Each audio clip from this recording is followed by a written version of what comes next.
2015년 3월 1일 주일 오전 하나님 말씀은 이사야 40장 12절부터 18절 말씀입니다.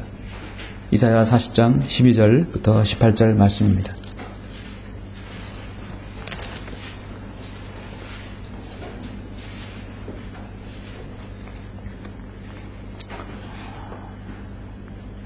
이사야 40장 12절 봉독해 올리겠습니다. 누가 손바닥으로 물들을 헤아렸으며 뼘으로 하늘을 재었으며 땅에 티끌을 대에 담아 보았으며 큰 저울로 산들을 달아 보았으며 작은 저울로 작은 산들을 달아 보았겠느냐.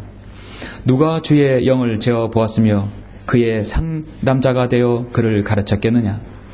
그가 누구와 더불어 의논하였으며 누가 그를 교육시켰으며 그를 심판의 길에서 가르쳤으며 그에게 지식을 가르쳤으며 그에게 명철의 길을 높여 보여주었겠느냐. 보라, 민족들은 통 속에 한 방울 물과 같고 또 저울의 작은 티끌같이 여겨지느니라. 보라, 그는 섬들을 아주 작은 것으로 여기는도다. 레바논은 불사르기에도 부족하겠고 그곳의 짐승들은 번제물로도 부족하도다. 그분 앞에 모든 민족들은 아무것도 아닌 것 같고 그 민족들이 그에게는 아무것도 아닌 것 곧 헛것보다 못하게 여겨지느니라. 그런즉 너희가 하나님을 누구에게 비길 수 있으며 또한 어떤 모습을 그분께 비교하겠느냐. 아멘. 18절까지 말씀입니다.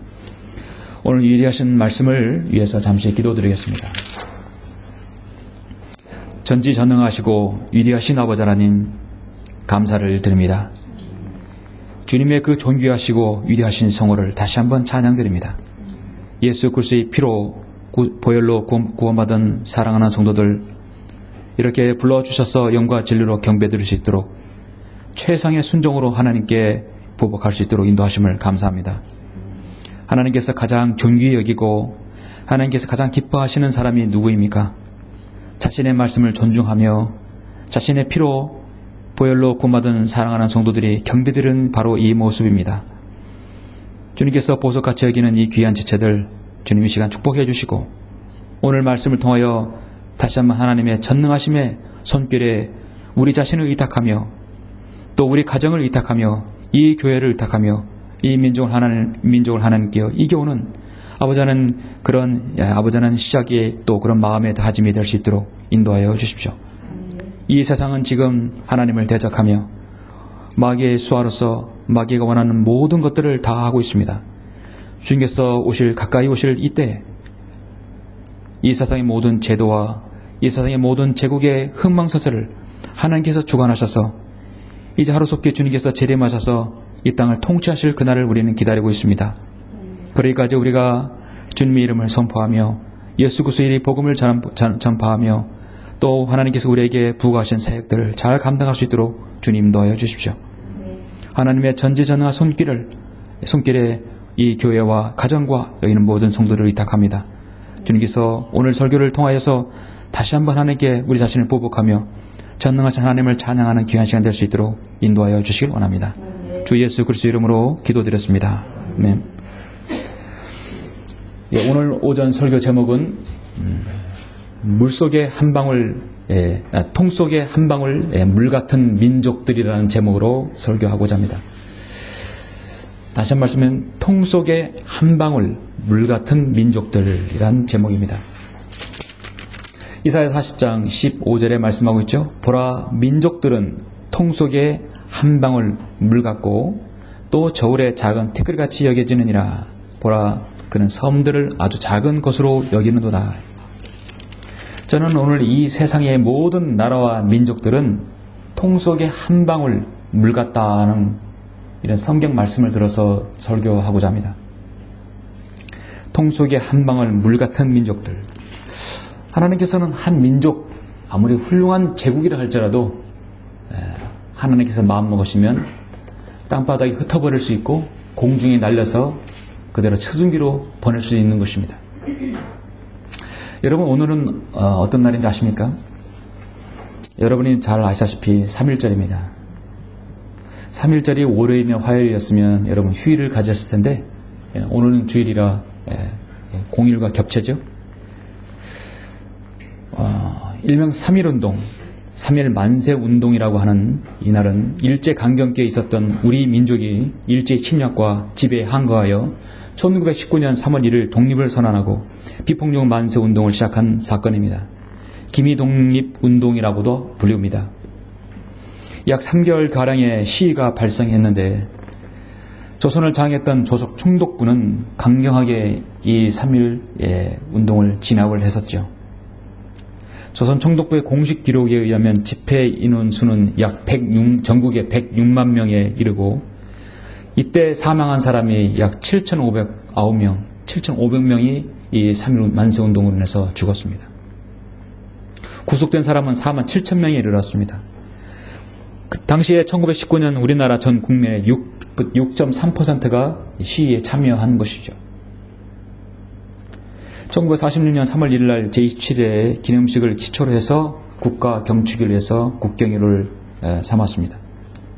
전국적으로 만세운동이 있었지만 우리 고장의 천안, 병천, 아온의 장터도 상당히 크게 만세운동이 일어섰습니다. 이 고장의 자랑이죠. 유관순 열사가 바로 거기에서 나왔습니다. 1919년 천안 아온의 만세운동은 천안 병천시장에서 약 3,000명의 군중이 일제의 조선 식민지에 반대해서 독립만세를 부른 사건입니다. 일제의 총칼에 총검을 그대로 다 몸으로 막았던 것이죠. 서울에서 만세운동을 목격한 유관순은 3월 13일 날 귀향해서 아버지 유중공과 조인원 그리고 숙부 유중보에게 서울의 상황을 전하자 이들은 4월 1일 병천시장에서 만세운동을 전개하였습니다. 3월 31일 밤 자정에 병천시장을 중심으로 해서 그들은 태극기를 만들어서 이 거사에 알리는 봉호 횃불을 알렸던 것입니다. 일제 제국주의 야욕으로 불탄 일본은 태평양 전쟁을 일으키고 중국과 동남아 한국을 무참히 짓밟았습니다. 40년 동안 이상을 짓밟았습니다. 일본의 장악한 것은 731 세균 부대, 731 부대에 있었던 사람들의 증언으로 세계에 알려졌고요. 그리고 그 침략자들의 성적 만족을 위해서 무엇이든 서슴없이 인권과 가정을 유린한 전쟁 위원부가 있었던 것은 이제 한 여성 운동가로 인해서 알려지게 되었습니다. 1941년 17세의 나이로 전쟁 위원부로 끌려갔던 이 김학순 할머니는 당시에 전쟁 베이징에서 일본군에게 끌려가서 전쟁 위원부가 되었는데요. 한국의 한 사람으로 인해서 극적으로 탈출을 했지만 그는 그 후유증으로 인해서 1997년 12월 16일 날 세상을 떠났습니다. 아직까지도 이 전쟁 후유증, 전군 위안부로, 이 전쟁 위안부로 인해서 후유증으로 앓고 있는 지금 할머니들이 몇 남지 않았습니다. 몇십 명밖에 없어요. 일본은 계속해서 전군 위안부의 진상을 인정하기를 기피하고 있습니다. 위안부 할머니의 증언들을 토대로서 우리는 그때의 참혹함을 알 수 있습니다. 일본은 아직도 제대로 된 사과조차 하지 않고 보상조차 하지 않습니다. 그 할머니들을 얼마나 살고 얼마나 또 많은 돈을 받기를 원하겠습니까? 그러나 그들이 한 일에 대해서 세상에 그들에게 백배 사죄하는 그 일이 그들은 중요한데 그들은 그 일에 대해서 입을 닫고 있는 것입니다. 하시모토 일본 유신의 공동대표라는 사람도 여전히 거기에 대해서는 역사는 신빙성의 의문이 있다. 우리 일본군이 위안부 강제 동원과 관련한 피해자들의 증언은 신빙성의 의문이 있고 일본 정부나 군이 조직적으로 여성을 납치하거나 인신매매를 한 증거는 없다고 지금까지 주장하고 있습니다. 그러면 고노다마는 정치적인 타협의 결과라고 하는 것입니다. 전 세계에 전쟁이 일어나면 어디든 전쟁이 일어나면 항상 전쟁 위안부가 있기 마련이다. 왜 일본의 종군 위안부 제도만 문제 삼느냐? 당시에는 세계 각국의 위안부 제도를 갖고 있었다라고 헛소리를 망발을 계속하고 있습니다. 저는 요즘에 세계 여러 나라의 경제적, 정치 여러 상황들을 보면 그리고 일본의 과거와 또 현재 과거를 반성하지 않는 그런 나라를 보면 여러 가지로 볼 때 하나님께서 이 지구상에 있는 모든 민족들, 나라들, 부족들 과연 어떻게 보실까? 오늘 3월 1일 이 시점을 통해서 저는 다시 한번 생각해 보았습니다. 하나님께서 언제까지나 이 민족들, 하나님을 대적하는 나라들을 보고만 계실까? 여러분, 이런 날은 계속해서 앞으로 주님께서 두고만 보실 거라고 생각하십니까? 저는 그렇게 생각하지 않습니다. 반드시 하나님께서 하나님을 대적하는 모든 민족들은 가만히 두지 않을 것입니다. 그러한 시점에서 우리는 어떤 자세로 주님을 섬겨야 되며 어떤 시각으로 세상을 바라봐야 되는 것인가, 저는 여러분에게 말씀드리지 않을 수 없습니다. 한 나라의 흥망과 성세는 전능하신 하나님의 손 안에 달려 있어요. 그렇죠? 하나님은 섭리 가운데 달려 있습니다. 뿐만 아니라 개인의 생사화복도 하나님께서 주장하십니다.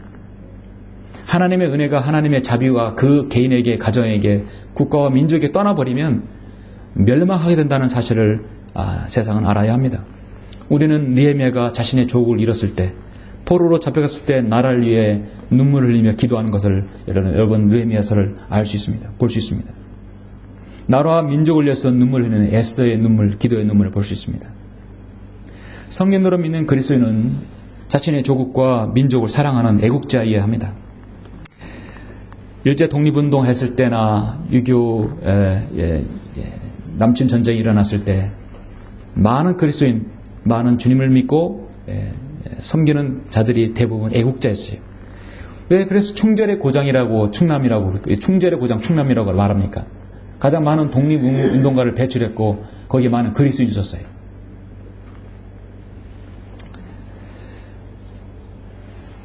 애국하는 길이 무엇인가? 참으로 애국하는 길은 여러 가지가 있을 수 있지만, 나라의 이름을 드높이는 것도 애국하는 길이지만, 이 마지막 시대에 애국하는 길은 무엇인가? 이 민족을 한 사람 한 사람을 더 주님께 이겨오는 것이죠. 그래서 자신의 민족을 하나님께로 이겨오는 것이에요. 앞으로 세상은 하나님께서 세상을 어떻게 다루실 것인지를 우리는 성경을 통해 볼 수 있습니다.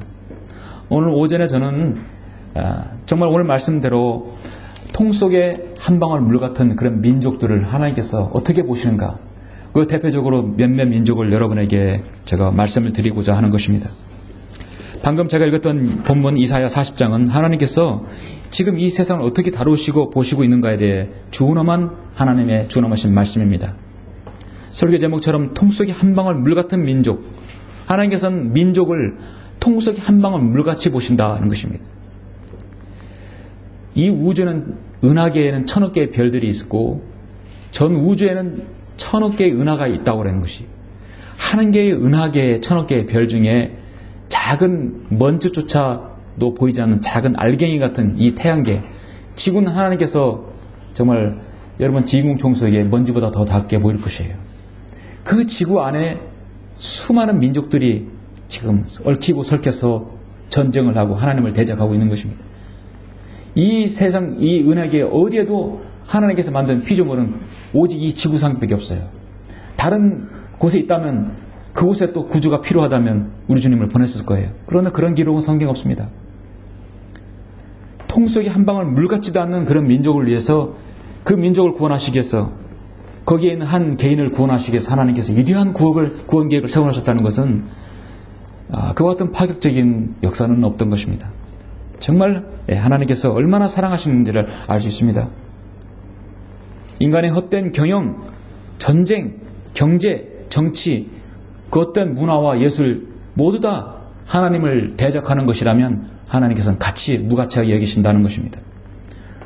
세상의 나라와 왕들이 하나님의 뜻을 거역하고 동맹을 서로 맺고 헛된 일을 서로 도모하는 것들, 여러분 그것들은 지금 신문지상이나 매스컴을 통해서 여러분 보실 것입니다. 결국은 다 그 나라들은 불행을 자초하게 됩니다. 사울은 겸손할 때 하나님께서 그를 쓰셨어요. 이스라엘의 초대 왕으로 들어섰지만 그가 왕이 되는 이후 초심을 잃어버렸습니다. 하나님을 두려우지 않고 그는 악령을 따르게 된 것이에요. 결국 전쟁에서 비참한 최후를 맞게 됩니다. 그의 가정까지도, 그의 나라도 때로는 하나님께서 넘겨주시게 했던 것입니다. 사람이 권력을 잡게 되면 자기가 하나님인 것처럼 착각하게 되죠. 초대교회 사도들을 극심하게 받게 했던 헤롯 왕도 토로와 시돈 사람들을 자신을 신이라고 부추겨서 자기가 하나님처럼 행사하다가 결국 하나님께서 벌레 한 마리 보내셔서 벌레에 먹히게 했습니다. 하나님께서는 굳이 힘들게 되지 않고도 충분히 한 개인과 가정, 민족을 한 통의 물처럼 여길 수도 있다는 것입니다. 그렇다면 우리 개인은 어떻습니까? 여러분은 하나님을 알고 여러분 예수님을 여러분의 구주로 영접했다는 것은 여러분의 정말 대단한 축복인 것입니다. 예. 이 세상에 하나님을 두려워하는 권력자들, 하나님을 두려워하지 않는 왕들이 얼마나 많습니까? 그들의 독선, 그들은 모든 결국은 자신의 몰락으로 가는 길을 가고 있다는 걸 우리는 알고 있습니다. 오늘 다시 한번 여러분 이사야 40장 12, 14, 15절까지 먼저 보시죠. 누가 손바닥으로 물들을 헤아렸으며 뼘으로 하늘을 지었으며, 자, 뼘으로 하늘을 지었으며 땅에 티끌을 대에 담아 보았으며 큰 저울로 산들을 달아보았으며 작은 저울로 산들을 달아보았겠느냐. 그렇게 행할 수 있는 능력이 있는 분이 누구십니까? 어떻게 산을 저울로 달아보게 수 있겠습니까? 누가 주의 영을 재어보았으며 그의 상담자가 되어 그를 가르쳤겠느냐. 그가 누구와 더불어 의논하였으며 누가 그를 교육시켰으며 그를 심판의 길에서 가르쳤으며 그에게 지식을 가르쳤으며 그에게 명철의 길을 보여주었겠느냐. 보라, 민족들은 통 속에 한 방울 물 같고 또 저울의 작은 티끌같이 여겨지느니라. 보라, 그는 섬들을 아주 작은 것으로 여기는도다 하십니다. 누가 그렇게 하겠느냐. 욥기 37장 14절에 보면 이렇게 말씀해요. 오 욥이여, 이것에 경청하고 가만히 서서 하나님의 경이로운 일들을 숙고하라. 우리 모든 그리스도인은요, 하나님의 경이로운 일들을 숙고해야 합니다. 주님의 그 위대하심을 조금 전에 찬양했죠. 여러분 마음으로, 입으로 찬양을 해야 되는 것이죠. 하나님께서 언제 구름을 배치하셨고 그의 구름이 빛을 빛나게 하셨는지 당신은 아느뇨? 여러분은 아시죠? 예. 당신은 구름의 균형 잡힌 지식에 완전하신 그분의 경이로운 일들을 아느뇨? 여러분 압니다. 당신의 그분과 함께 단단하고 부어 만든 거울 같은 하늘을 폈느뇨? 우리가 그분께 말할 바를 가르치라. 이는 우리가 어두움으로 인하여 우리의 말을 낼 수 없습니다. 우리는 욥기서 37장 38장을 통해서 경이로우신 하나님의 일을 숙고할 수 있습니다. 잠시 여러분 로마서 11장 33절을 보시겠습니다. 사도 바울도 그렇게 또 시인했죠.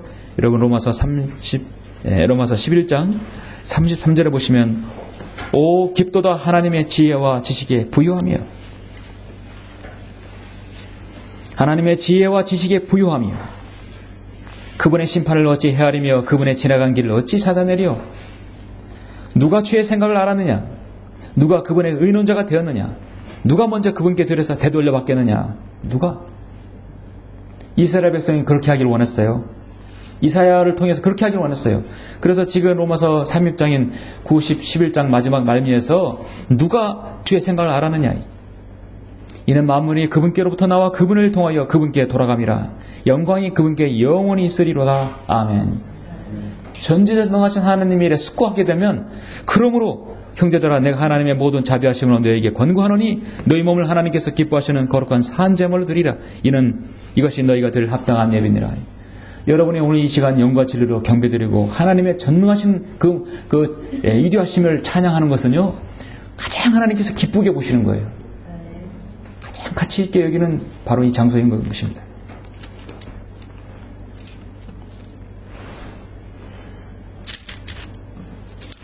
그래서 오늘 본문에 이사야 40장 16절, 17절, 18절 보시면 레바논은 불사르기에도 부족하겠고 그곳에 짐승들은 번제물로도 부족하도다.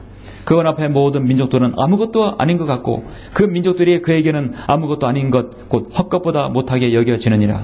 그런즉 너희가 하나님을 누구에게 비길 수 있으며 또한 어떤 모습을 그분께 비교하겠느냐. 이 세상에 하나님은 없다고 말하는 자들은 하나님께서 가장 어리석은 자라 하겠어요. 하나님을 알지 못하고 죽는 사람은요, 멸망하는 짐승보다 못하다는 것입니다. 얼마나 많은 민족들, 나라들, 얼마나 자신의 부와 자신의 권력들, 자신의 자신들을 자랑하고 있습니까? 하나님 보시기에 참으로 가소로운 것들입니다. 오늘날 이스라엘 주변의 아랍 국가들, 모두 다 시리아, 레바논, 요르단, 사우디아라비아, 이라크, 이란 모두 다 이스라엘에 대적하는 나라들이죠. 특히 시리아 그 안에는 이슬람 국가, 모든 공공의 적인 IS, 하나님께서 아무런 가치 없게 여기시는 거예요. 그런 짐승들은 번제물로도 부족하고 그분 앞에 모든 민족들은 그 아무리 그들이 극악한 하더라도 아무것도 아닌 것 같고 그 민족들은 그에게는 아무것도 아닌 것 곧 헛것보다 못하게 여겨지느니라. 발 아래 흩어지는 먼지보다 더 못하게 여겨지는 것이라고 성경은 말씀하고 있습니다. 가소로운 것이죠. 그러나 오늘날 여러분 보시면 하나님을 거역하는 민족들은 어떻습니까? 그들은 자신들의 멋대로 행하고 있습니다. 저는 통 속에 한 방울 물 같은 민족을 오늘 이 시간 내 민족을 여러분에게 소개합니다. 다른 설교보다 좀 독특한 설교가 될 수 있어요. 그러나 그 민족들을 보면서 참으로 우리는 무엇을 위해 그 민족을 위해서 기도하고 있고 무엇을 그 민족을 통해서 하나님 뜻이 어떠한지를 우리는 캐치를 해야 되는 것입니다. 그런 민족을 통해서 우리가 해야 할 기도, 우리가 앞으로 주님을 어떻게 섬겨야 될 것인가를 봐야 할 것입니다. 하나님의 시각은 과연 어떤 것인가? 하나님께서 보시는 그 민족들을 보는 시각과 여러분의 보는 시각은 동일해야 합니다. 우리는 지금 정말 국제화 시대에 살고 있어요. 스마트폰 하나면 세상의 지구 반대편에서 이루어지는 모든 일들을 다 볼 수 있죠? 예. 잠깐 몇 초 사이에 다 볼 수 있고 나의 뜻과 생각을 하나의 글을 올리면 지구 반대편에 있는 사람들이 다 볼 수 있는 세상이에요. 지금 SNS로 성공하고 SNS 글 한 줄 잘못 올렸다가 패가 망신하는 시대입니다. 이럴 때 여러분 통 속에 한 방울 물 같은 민족들은 과연 제가 제시하는 그 민족들을 볼 때 여러분의 판단은 하나님의 판단과 일치하는가를 보시기를 원하는 것입니다. 통 속에 한 방울 물 같은 민족들을 보라. 첫 번째, 일본이란 나라를 보십시오. 일본 싫죠? 좋아하는 민족, 좋아하는 나라 없습니다. 일본이라는 민족을 한마디로 말하면 성경에서 찾아보니까 저는 잠언 17장에 나오는 말씀을 저는 떠올려 봅니다. 일본이라는 민족은 성경적으로 현재까지를 보면 그들이 정말 돌이킨다면 여기서 벗어나겠지만 잠언 14장 2절에 정직하게 행하는 자는 주를 두려워하나 행실이 패역한 자는 그를 멸시하느니라. 잠언 17장 20절에서 삐뚤어진 마음을 가진 자는 좋은 것을 얻지 못하며 패역한 혀를 가진 자는 재앙에 빠지느니라. 저는 일본이라는 민족은 한마디로 패역한 민족이다. 패역한 나라, 패역한 민족이다. 아직까지는 그런 민족이에요. 그가 주님 모시기 전에 어떻게 그들이 정말 돌이킬지는 몰라도 그런 가능성은 좀 요원합니다만 성경적으로 보면 잠언 14장 말씀처럼 행실이 패역하고 그들의 혀가 패역한 자들이에요. 사람들이 일반적으로 미국 같은 나라가 다민족 국가라고 하죠. 흑인종, 백인종, 황인종 여러 색깔의 피부색이 모여 있어요. 그들의 역사는 그렇게 길지 않습니다. 사람들은 일본이라는 민족도 단일 민족이라고 생각하는데 사실 일본이라는 민족도 다민족 국가예요. 일본의 나라는 남해에서 온 오스트로네시아와족과 중국의 장강 하류 지역에서 온 이래 수립 문화를 일본에 전래한 그 민족들, 여러 민족이 이주해서 하나가 된 나라입니다. 그래서 일본이라는 나라가 가장 많은 민족이 모인 것이 10개의 민족이 모였는데 가장 많이 아이누 민족이라 해서 혼슈의 도우과 홋카이도 지역에서 쿠릴 열도에서 모인 사할린 남쪽에서 온 민족들입니다. 이 아이누 민족과 그리고 류쿠 민족이라는 민족이 또 모여서 일본에 됐는데요. 류쿠라는 것은 사쿠난과 오키나와 아에야마, 그 다음에 큐슈 남부 지역, 현재 가고시마 현의 지역의 선주들이 해양 민족이 모여서 나라가 되었습니다. 일본이라는 민족은요, 적어도 10개 이상의 민족들이, 소수 민족들이 쫙 모여가지고 하나의 나라가 되었어요. 중국도 사실 40개 이상의 소수 민족이 모여서 중국이라는 나라가 됐죠. 올해로 또한 1945년 2차 세계대전이 끝난 지 70주년의 실제 해가 되는 날입니다. 올해 8.15 광복절도 70주년이 되죠. 지난 8월에는 아베 신조가 제2차 세계대전 당시에 주변 나라를 침략해 식민지를 했던 반성하는 문구를 넣지 않겠다고 최근 밝혔지만 그는 공공연하게 새로운 다마의 과거가 큰 전쟁을 일으켰던 것에 반성을 담을 생각이 자신은 없다는 말하고 그 말을 바꿔버렸습니다. 홀로코스트 기념관에서는 헌화를 했지만 우리나라 전쟁 기념, 종군 위안부라든지 전쟁 위안부에 대해서는 한마디의 과거에 반성을 하지 않습니다. 올해가 50주년이 6월 달에 한일 수교 50주년이 되는 것인데도 불구하고 그 회담도 아마 불투명하다고 그럽니다. 아베 총리는 취임한 이후에 과거 사회를 부정하는 태도를 보여서 한일 관계를 가장 극도로 악화시켰던 인물입니다. 그의 아버지, 그의 할아버지도 그 뼛속까지 제국주의 피가 계속 흐르고 있어요. 일본이 제2차 세계대전을 주도하여서 저지른 만행으로 인해서 우리나라뿐만 아니라 아시아 주변국가의 수많은 사람들에게 고통을 주었습니다. 전쟁이 일어난 상처를 안고 있습니다. 그러나 전범국가인 일본은 과거를 부끄러워하지도 않고 반성하지도 않습니다. 도리어 역사를 왜곡하고 전쟁 범죄를 미화해서 정당화하고 있습니다. 이제는 법까지 개정해서 자신들이 돕는 주변국가, 우방국가에는 직접 총칼을 들고 공격할 수 있다는 법까지 개정하라고 했습니다. 2차 세전을 되새기는 주범 일본은 수많은 희생자를 했고 참혹한 대량 학살을 주도했어요. 관동 대지진을 조선인으로 다 뒤집어셔서 조선을 학살을 했고 또 관동군 731 부대 난징 학살, 끔찍한 대량 학살을 저질렀습니다. 1938년은 아까 언급했던 중국과 조선, 동남아시아에서 많은 특히 우리의 10대 이하, 10대 소녀들을 일본군 전쟁 위안부로 다 동원시켜가지고 일본군의 성적 놀이기로 삼았었습니다. 에스겔 14장 6절에서 보면 그러므로 이스라엘 집에 말하라. 저는 이스라엘 집뿐만 아니라 이것은 동일한 모든 하나님을 거역한 민족들, 특히 일본을 향하는 것이라고 저는 또 믿습니다. 주 하나님이 이같이 말하노라. 회개하라. 회개할 민족이 여러분 이스라엘만 회개해야 됩니까? 그렇잖아요. 하나님을 대적하는 모든 민족은 사실 회개해야 합니다. 그렇게 해야 대환란 때 그들이 양의 민족으로 들어갈 수 있는 거예요. 그리고 너희 조상 우상으로부터 너희 자신을 돌이키고 너희 얼굴을 너희의 모든 가정한 것으로부터 돌이키라 했어요. 돌이켜야 합니다. 아무리 그들은 선택받지 않은 나라를 할지라도 돌이키지 않으면 멸망할 수밖에 없어요.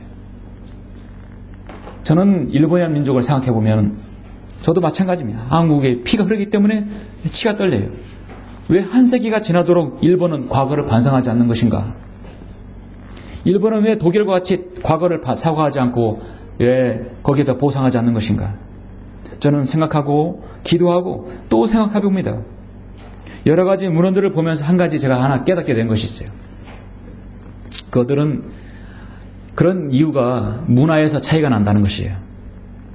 서구 유럽 나라들은 그 기독교 국가들은요 자신들의 행위로 인해서 타인에게 피해를 주면 용서를 구하고 내가 거기서 잘못했다 그러면 자기의 그 부분 책임에서 벗어날 수 있다고 하는 죄의식인 문화가 있어요. 죄의식 문화가 뿌리 있게 잡혀 있습니다.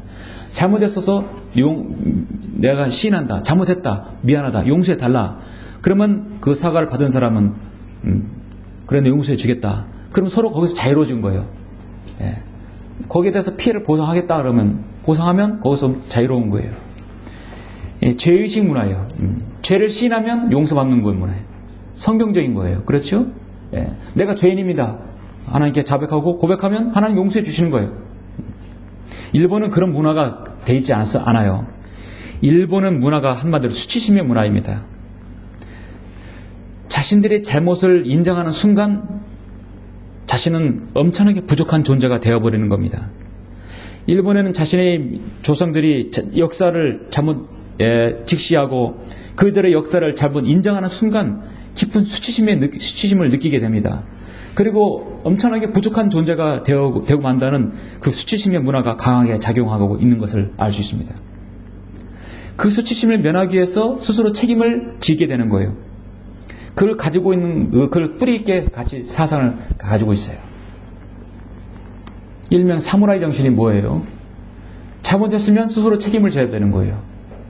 스스로 활복하는 거예요. 자살하는 것이에요. 사무라이들이 긴 칼을 가지고 있고 짧은 칼을 항상 그 옆에 차고 있는 것이, 짧은 칼이 무엇인지 아십니까? 잘못했을 땐 스스로 헐복하라는 얘기예요. 예. 큰 칼은 다른 사람을 죽이고 자신이 잘못했을 때 패배하면 스스로 헐복하라는 것이에요. 수치심의 문화가 작용합니다. 그렇기 때문에 그들은 잘못을 절대로 국익이 되지 않는 한 절대로 그들은 시인하지 않아요. 인류 역사 6천년 동안 제국의 흥망성쇠를 보십시오. 여러분, 수치심의 문화와 죄의식의 문화 중 어느 쪽이 더 발전적입니까? 잘못했을 때 시인하면 다시 더 앞으로 나아갈 수 있는 거예요. 그러니까 일본은 절대 그들의 앞으로 미래에 희망이 없는 것이죠. 나아갈 수 없는 것이에요. 과거에 매여 있는 것이에요.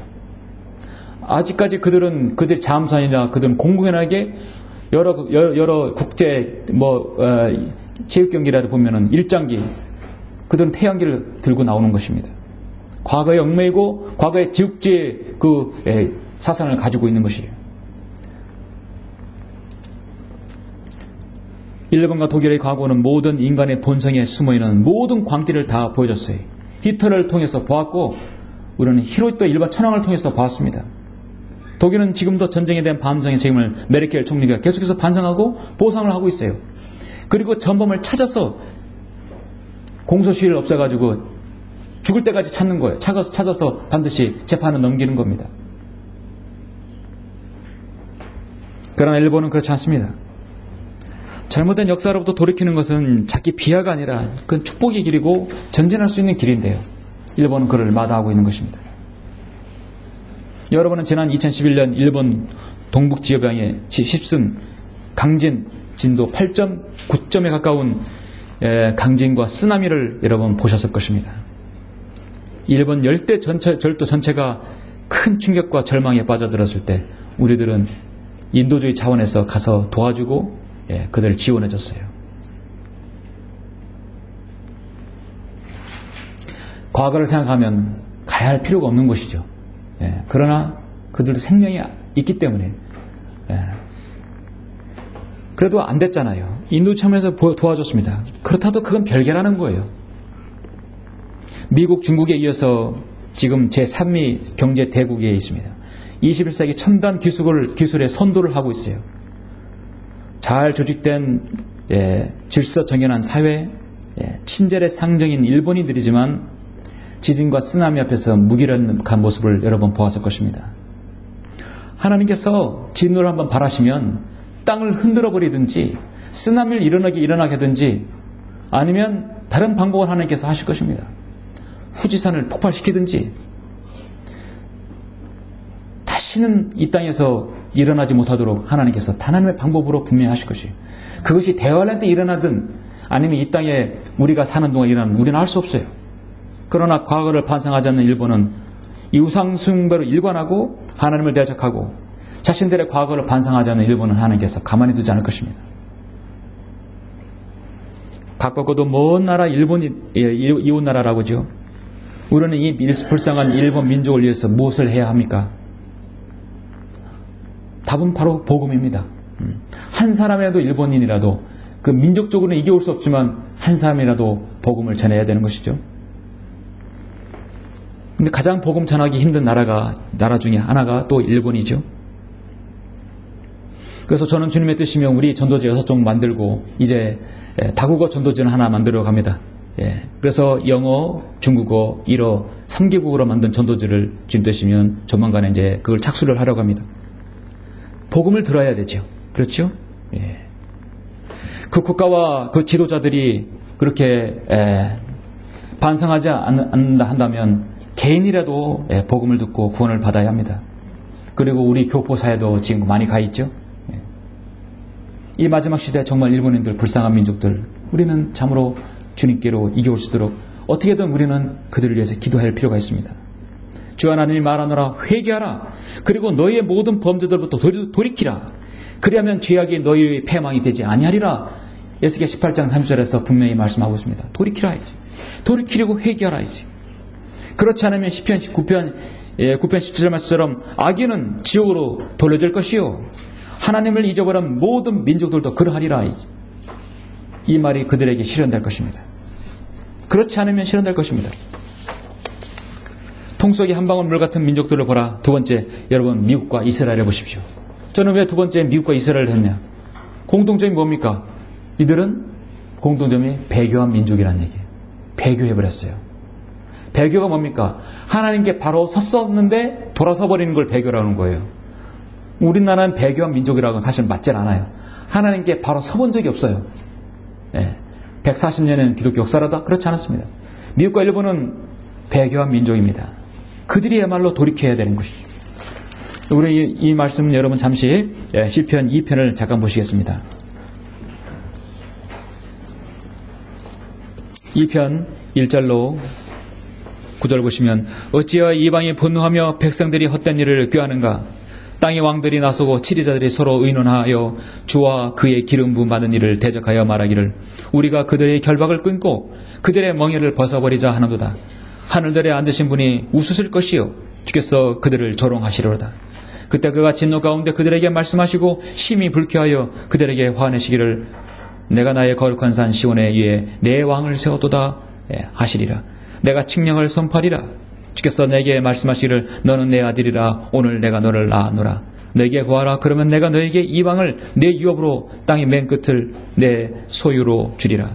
내가 그들을 철장으로 깨뜨릴 것이며 토기장의 질그릇같이 산산이 부수리라 하셨도다. 아멘. 주님께서 철장으로 다스리고 깨뜨릴 때가 언제입니까? 주님께 재림하셔서 그렇게 하실 것입니다.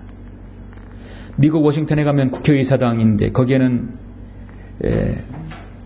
전 세계에서 아주 잘 지어진 건물 중에 최고 거의 몇째 가라면 서로 할 거로 아주 훌륭하게 잘 지어진 건물이 있습니다.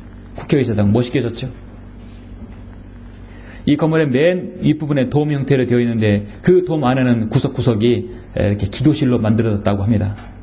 처음에 그들은 하나님의 말씀 받아서 그 하나님의 말씀대로 나라를 치리하기 위해서 국가 이전들이 기도한다는 것이에요.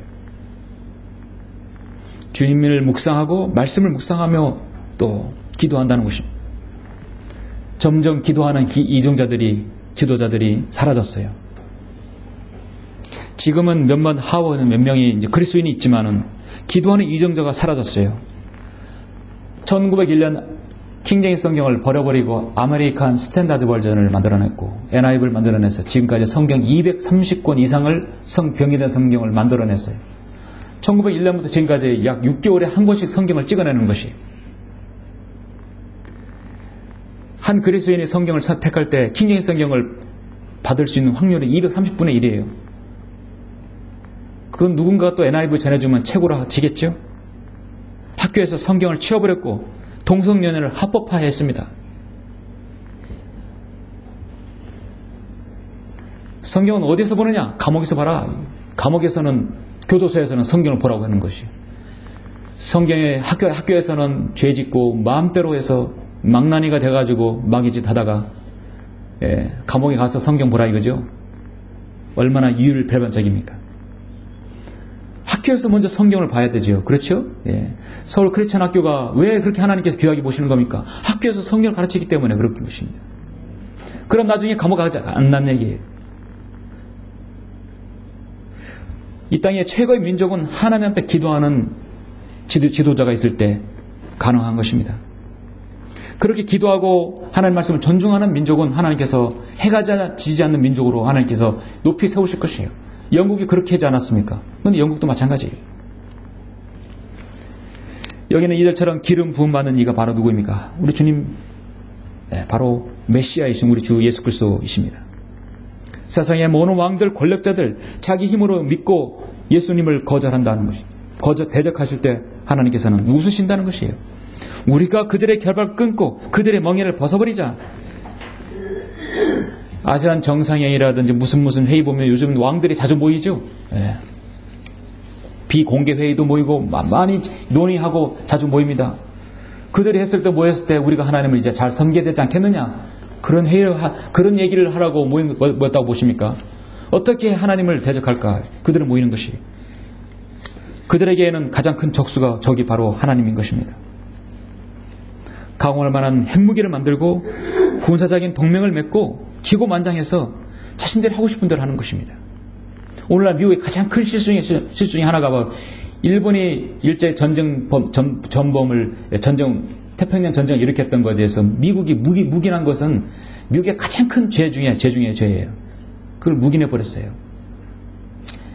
나가사키하고 히로시마에 원자 폭탄이 떨어졌을 때 완전한 그곳에서 각서와 반성을 받아냈어야 했었는데 미국은 그걸 받아내지 못했던 것입니다.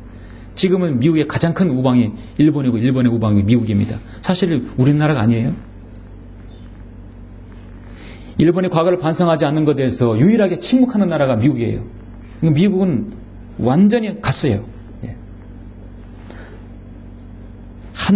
하늘들에 앉으신 분이 웃으실 것이라 주께서 그들을 조롱하시리로다.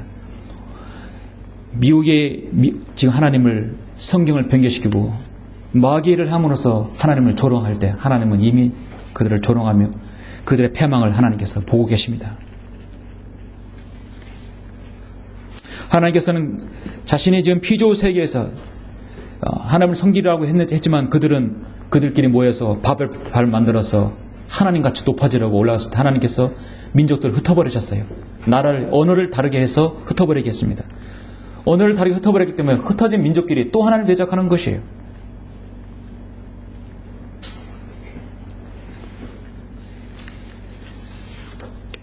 이사야 2장 4절에 보면 그가 모든 민족들 가운데서 심판하시며 많은 백성을 책망하시리니 그들이 자기들의 칼들을 두들겨서 보습을 만들며 자기 창들을 두들겨서 낫을 만들 것이요 민족이 민족을 대적하여 칼을 두를지 아니할 것이며 그들이 더 이상 전쟁을 배우지 아니하리라.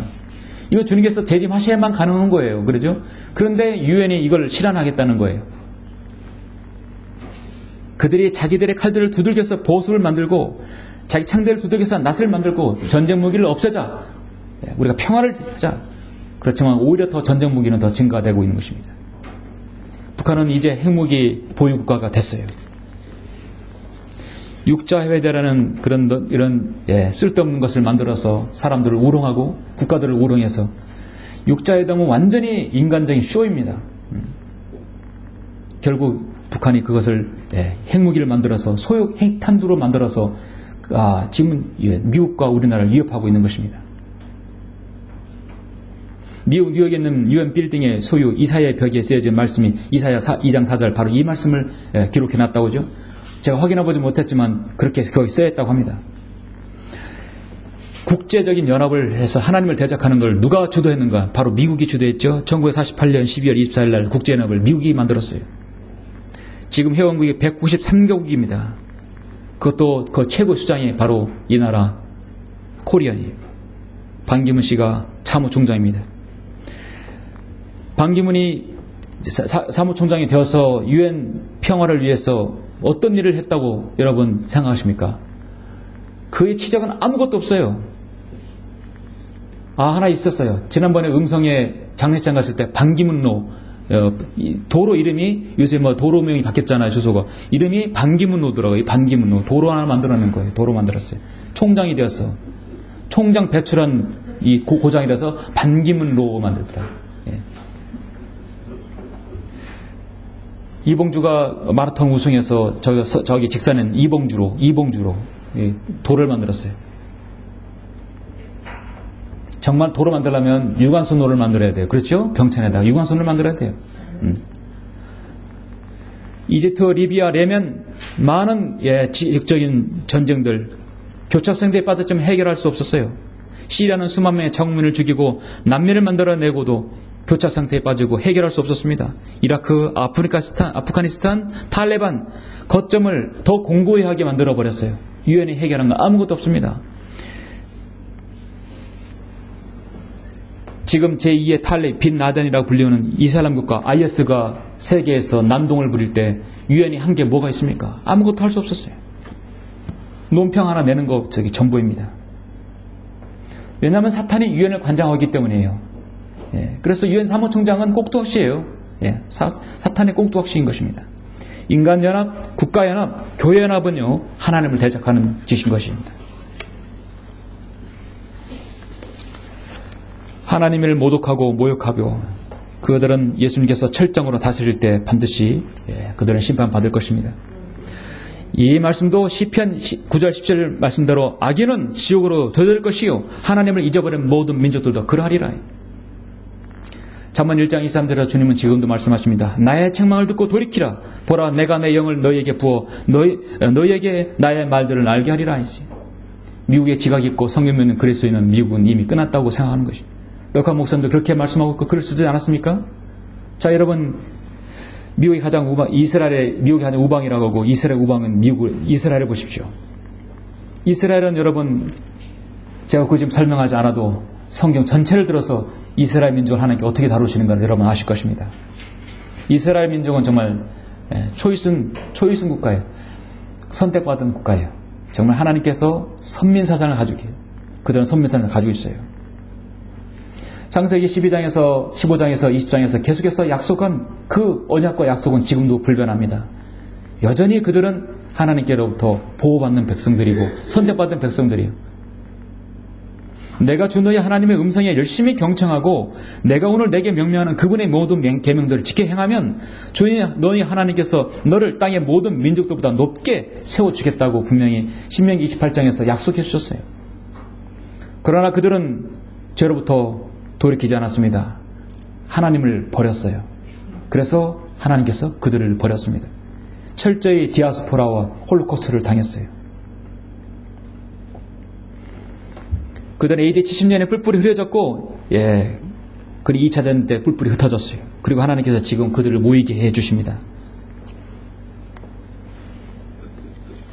땅에 어떤 민족이 주의 백성, 즉 이스라엘과 같으리까?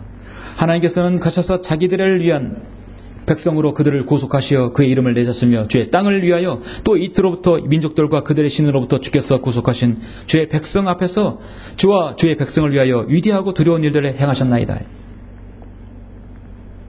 이날부터 내가 온 하늘나라에 있는 민족들로 너를 무서워하고 너를 두려워하게 하리니 그들이 너희에 관한 소문을 듣고 떨며 너 때문에 고심하게 되리라. 하나님께서 솔로몬과 다윗이 다스릴 때 그렇게 하겠어요. 너 이름만 들어도 떨게 할 것이라 했어요. 하나님께서 그렇게 약속해 주셨는데 그들은 처음에 잘 순종했지만 나중에는 배교해버렸어요. 등을 돌려버렸습니다. 아직까지 그들은 자신들의 구세주이신 예수 그리스도를 메시아로 받아들이지 않고 인정하지 않아요. 성경을 거부하고 있는 것입니다. 성경보다는 코란을 탈무드를 더 인정하는 것이에요. 주가 말하노라 이는 내가 너와 함께 있어 너를 구원할 것이요 내가 너를 흩어버렸던 모든 민족들을 완전히 끝낼지라도 내가 너를 완전히 끝내지 아니할 것임이라. 이것이 아직 이스라엘에 대한 희망이에요. 예레미야 3장에 말씀하고 있어요. 모든 민족들은 완전히 끝낼지라도 한 방울 물같이 흩어버릴지라도 먼지같이 흩어져버릴지라도 내가 너를 완전히 끝내지 아니한다 했어요. 그 소수의 남은 자는 내가 반드시 회복시키겠다. 내가 너를 공의로 바로잡으리니 너를 전혀 벌하지 않은 채 두지는 아니하리라. 그렇지만 혹독한 고난은 있을 것이다. 너는 길 표지를 세우고 높은 무더기를 쌓아라. 대로를 즉 내가 갔던 그 길을 향하여 내 마음을 두라. 오 전혀 이스라엘아 너의 성읍을 다시 돌이키라 했어요. 하나님께서는 지금 기다리고 계십니다. 그들은 혹독한 야곱의 고난의 때에 불같은 용광로를 대환란 때 그들은 통과할 것입니다. 그제서야 할 것이에요. 통속에 한 방울 물 같은 민족을 보라. 통속에 한 방울 물 같은 민족들, 대표적으로 마지막 세 번째 이 민족, 이 대한민국, 여러분 이 코리안을 보십시오. 여러분 정말 이 민족 중요하죠? 우리의 조국입니다. 저는 이 민족에게 가장 적합한 하나님의 말씀은 호세아 4장 6절이라고 말씀드리고 싶습니다. 내 백성이 지식의 부족으로 멸망하노도다. 내가 지식을 거부하였으므로 나도 너를 거부하리니 내가 나에게 제사장이 되지 못하리라. 내가 내 하나님의 율법을 잊었으니 나도 또한 내 자녀를 잊어버리리라. 물론 이 호세아의 말씀은 이스라엘 백성에 해당하는 말씀이죠. 그러나 이 민족은요 전례 없는 양적인 성장으로 정말 기독교 국가라고 해도 과언이 아닌 나라입니다. 인구 4,800만 명에 1,000만 명 가까이 900만 명이 교회를 다니고 있습니다. 인구의 4분의 1이 교회를 기독교인이에요. 통계적으로는 그렇게 됩니다. 그럼 지식적으로나 무엇이 부족하겠습니까? 세계 최고의 IT 국가예요. 하나님께서 왜 지식이 부족으로 멸망하겠나고 했습니까? 하나님의 바른 말씀의 지식을 거부해버리고 있는 것입니다. 여러분, 지난 한 주는 대한민국 역사에 남을 만한 헌법재판소의 판결이 있었죠. 여러분 다 아실 줄 믿습니다. 다들 아시겠지만 지난주 26일부로 우리나라 간통법이 폐지되었어요. 헌법재판소는 1990년, 93년, 2001년, 2008년 4차례에 걸쳐 간통죄가 합법이라고 결정했어요. 한마디로 배우자가 있는 자가 간통한 때 2년 이내 징역에 처한다. 형법 제241조에 있습니다. 그와 상관한 자도 같다. 전항의 죄는 배우자의 고소가 있어야 논한다. 단 배우자가 간통을 종용할 또는 유사할 때는 고소할 수 없다. 배우자가 자신의 배우자, 남편이든 아내가 바람을 펴서 간음을, 음행을 했을 때는 고소해버리면 2년 이내 징역에 처한다 했어요. 지금 우리나라에 2008년 이후에 징역에 들어간 사람이 몇 명 있어요. 그들은 이제 바로 나오게 되는 것입니다. 2015년 2월 26일 지난주에 재판한 건 9명 중에 7명이 위헌으로 해서 형법 제241조가 역사의 뒤안길로 사라져버렸어요. 한마디로 이제 죄가 아니라 이거죠. 간통은 죄가 아니다. 민사상으로 도덕적으로 그건 죄라고 여길 수 있지만 국가에서는 죄가 아니라 감옥에 보내지 않는다는 것입니다. 간통이라는 것은 배우자가 있는 사람과 그 배우자가 아닌 다른 이성과 음행을 하는 걸 말하는 것입니다. 그 남자든 여자든 간에 음행을 하는 것이에요. 간통은 분명히 위법행위로 하나님께서 분명히 신구약 어디서든 간에 그거는 죄라고 말씀하시는 것이에요. 그런데 이 나라는 하나님의 말씀 성경의 한 죄의 목록을 빼버렸어요. 간통을 형사처벌하는 간통죄는 20세기 들어와서 유럽 국가들은 이제 다 없애버렸어요. 지금 현재 간통이 합법된 간통이 죄라고 해서 합법인 나라는요. 우리나라가 유일했는데 이제 지난주로 다 폐지됐고 아시아 국가의 대만이 유일합니다. 그리고 이슬람 국가가 있죠. 기독교 국가로 가는 나라가 이제 간통법이 없어진 것이에요.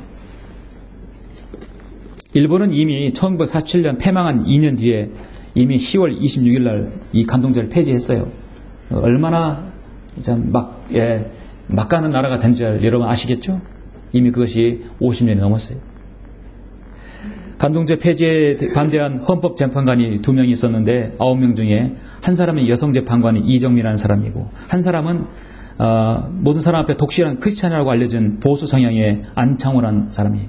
이 두 사람은 간통죄를 폐지할 경우 가족 공동체가 폐지될 것을 우려하다. 간통은 일부 일체에 기초한 혼인이라는 사회적 제도를 훼손하고 가족 공동체의 유지 보호에 파괴적 영향을 미치는 행위다. 그러므로 이것은 죄로 결정돼야 된다.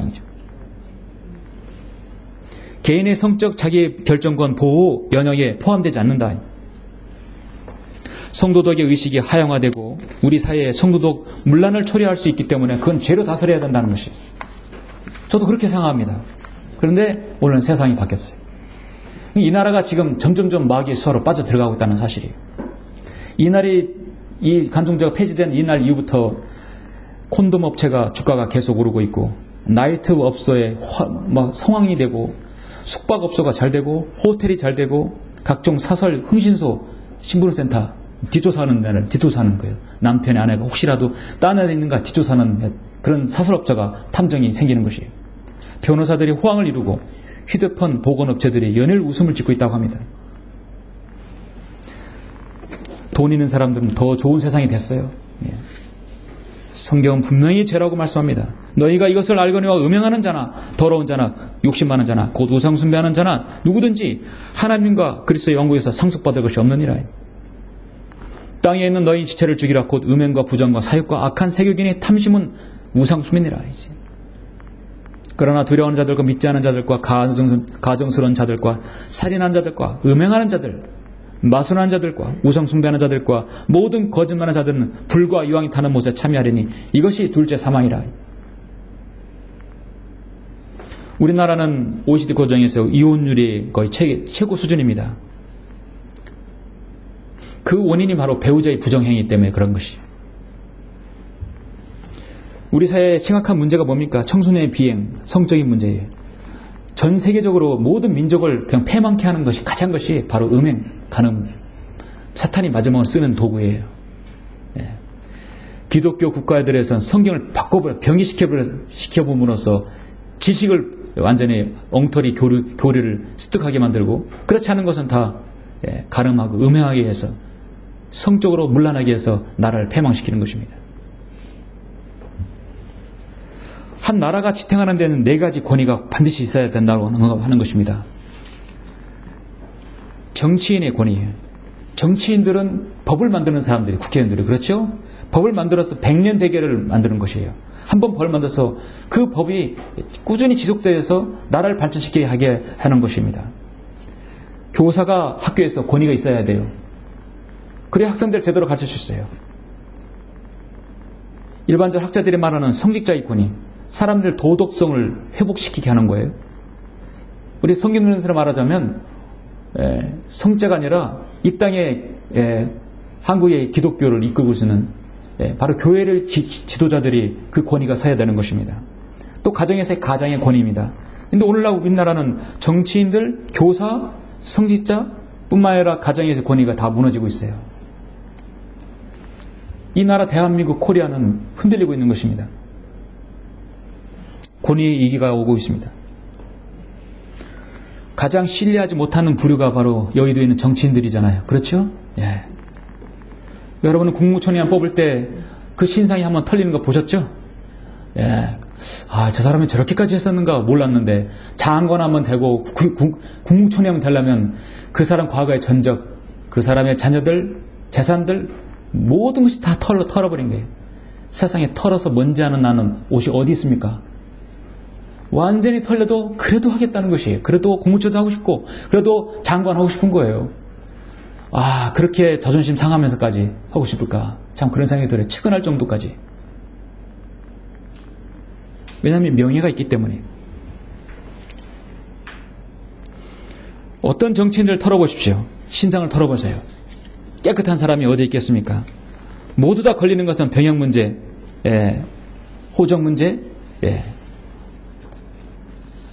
모두 다 그들의 착복으로 인해서 부과된 것들 다 걸리는 것이죠. 이 세상의 종교 지도자들, 정치 지도자들, 학교의 교사들, 가정에서 아버지의 모습이 이식되고 그들의 권위가 사라지고 있습니다. 사랑하는 성도 여러분, 나라가 망한다는 것은 무엇입니까? 과거에 나라가 망하는 것은 전쟁에서 그 나라를 완전히 정복시켜서 이렇게 정복하는 거예요. 그렇죠? 직접 죽여서 과거의 태평양 전쟁처럼 이렇게 정복하는 겁니다. 요즘 나라가 망하는 건요, 전쟁을 일으켜서 망하는 게 아닙니다. 경제가 망하는 거예요. 경제가 폭삭하면 나라가 망하는 것입니다. 구제금융을 받으려고 하는데 그 구제금융까지 해주지 않는다면 나라가 망하는 것이에요. 6개 금융상담사인 로저는 말하기를 현재 유럽 공동체의 많은 나라들 엄청난 빚에 허덕이고 있습니다. 그리스란 나라는 과거의 영어와 과거 세상을 지배했던 알렉산더의 그런 많은 유적지를 그걸 자랑하고 있는 것이 아직도. 유적지가 뭐예요? 한마디로 폐허거든요. 폐허가 뭡니까? 전쟁에서 망했다는 거거든요. 그 망한 걸 보여주면서 유적지라고 하는 것이에요. 사실 유적지는 패망의 증거입니다. 그리스의 채무는 유럽 나라들 가장 많은데 3,670억 달러예요. 그럼 우리나라 돈은 헷갈리시죠? 1달러가 1,000원으로 환산하면 1,000억 달러는 100조 원. 그리스는 약 360조 원의 부채가 있어요. 아일랜드는 8,650억 달러, 860조 원. 스페인과 이태리는 1조 달러, 1,000조 원. 채권 국가가 독일, 영국, 프랑스입니다. 막대한 자금을 빌려주는데 회수할 길이 없어요. 그래서 요새는 제발 좀 갚아달라고 비는 형편입니다.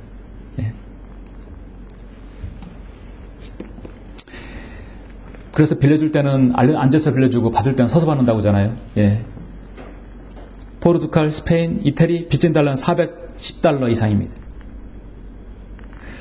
미국 경제가 유럽 경제가 좀 더 나아진 상황이라 하지만 여전히 불투명합니다. 왜 불통하냐면 앞으로 달러를 쓰지 않을 날이 곧 올 것이라고 저는 믿습니다.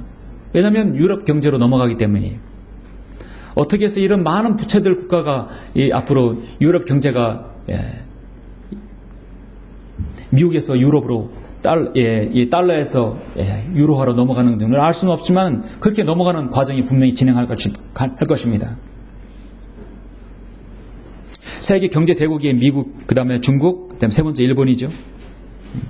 지금까지 세계의 기축통화는 모든 결제 화폐 수단이 달러입니다. 기축통화는 모든 금융거래에 있어서 국가 간에 있어서 달러가 기본 통화예요.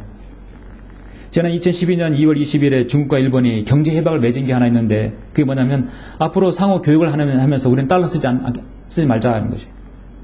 중국과 일본이 달러 쓰지 말자. 중국과 러시아가 달러 쓰지 않겠다고. 중국과 브라질도 달러 쓰지 않겠다고. 중국과 오스트레일리아도 달러 쓰지 않겠다고. 일본과 인도도 그렇게 하겠다고 그러고. 점점 달러를 쓰지 않게 되면 어떻게 됩니까? 떠돌아는 달러가 다 미국에 회수되겠죠. 그렇죠?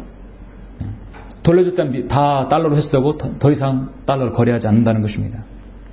2012년 4월에는 인도와 중국이 이란으로부터 석유 수입할 때 달러를 사용하지 않겠다고. 이란과 러시아도 그렇고요.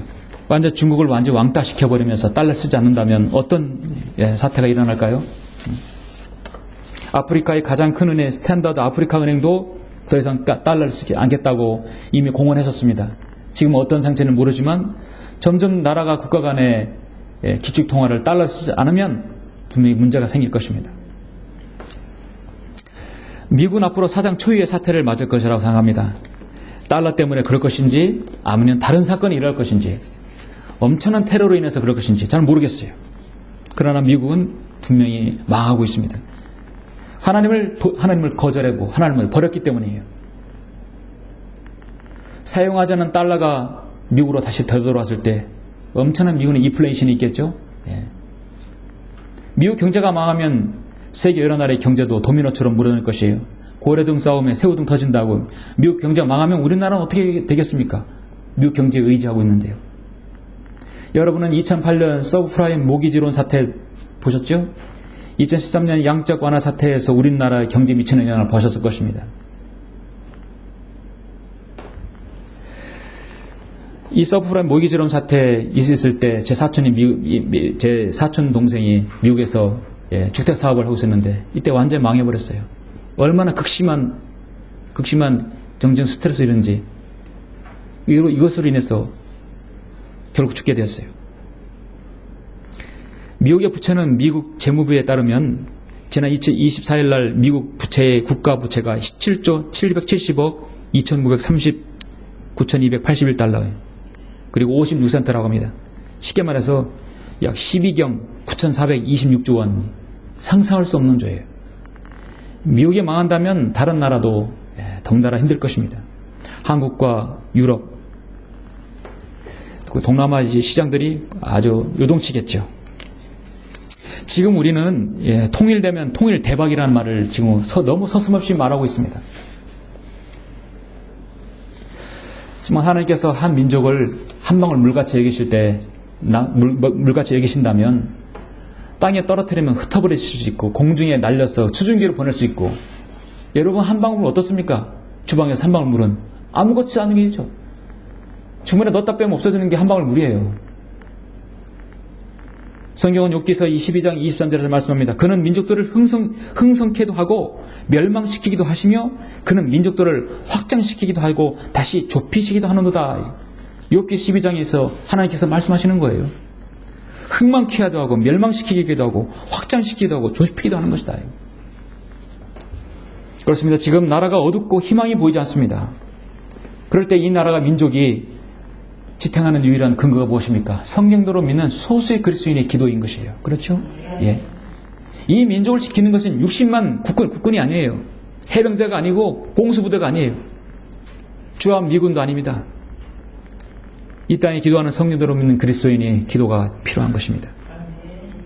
유관순 열사가 수많은 고문 가운데서도 그 성적인 것뿐만 아니라 모든 고문을 다 이겨냈어요. 정말 유관순 열사는 신실한 그리스도인이었어요. 그녀의 유언이 무엇인지 아십니까?